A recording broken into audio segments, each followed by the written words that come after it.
What we often like to use non-duality as is a new way of avoiding what we feel and avoiding what's happening. So we want to live in the concept of no doership. We want to live in the concept of no self, of no person, not because or for non-duality, but because you want to not feel the pain in which you feel. So if you feel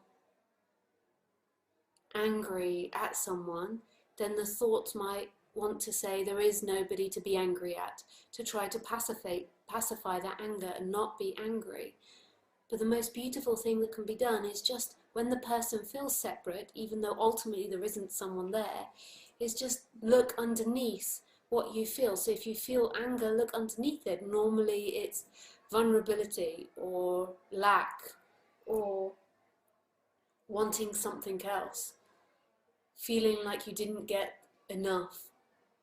So if you just look at that feeling, then you can go underneath it and see that all feelings come down to two primary feelings, fear and lack. As soon as there's identification, the separate person has two major feelings, that I am not enough, I'm scared, and lack, I am not lovable. The world isn't giving me what I deserve.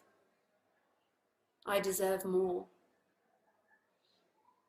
And so say if you're feeling anger on the surface at someone, so you're angry at someone, the mind, not that there's anything ultimately wrong with anger, anger can be also a really positive emotion, but when you're identified and the mind keeps repeating the story about what's happening, then that separate person can explore that storyline. And often what you'll want to do on the top is start saying non-dual things. There is nobody there. There is nobody to blame. It's not their fault because there is nobody. I'm not somebody. There's nobody that hurts. And that's living a lie. That's trying to be something else than what you are. So you can use that to go back, and then you can be, I'm fucking pissed off with that person. I'm really pissed off with that person. And then, okay, I'm pissed off with that person because they make me feel vulnerable. Okay, I feel vulnerable. And then you can go deeper. I am afraid of being alive. I am afraid. I feel fear. I feel fear. It always comes back. You can always follow back any emotion, any separate emotion to them. But then you also have natural emotions. So there is natural emotions that occur as well. So emotions are always going to appear. We have these chakra centers, and they're going to appear when you're identified or you're not. But I'm just talking about when you're suffering and you're identified and you're contracted and you keep repeating stories.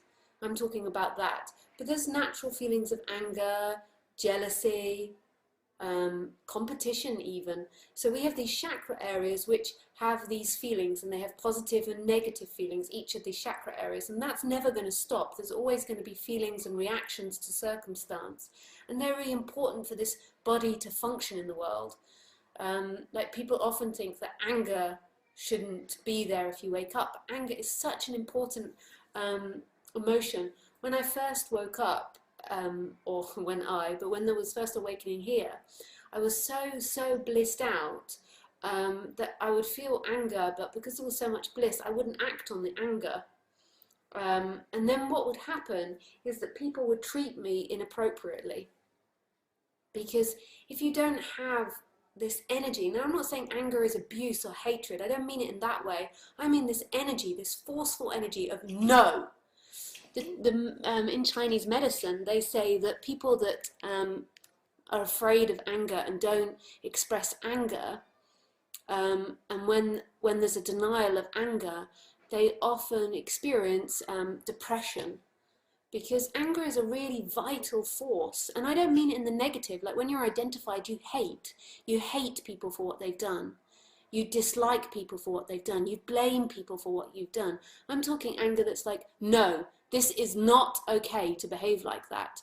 Or, no, I don't want to do it. With Khaleesi, there needs to be anger sometime, although she's a very good doggy.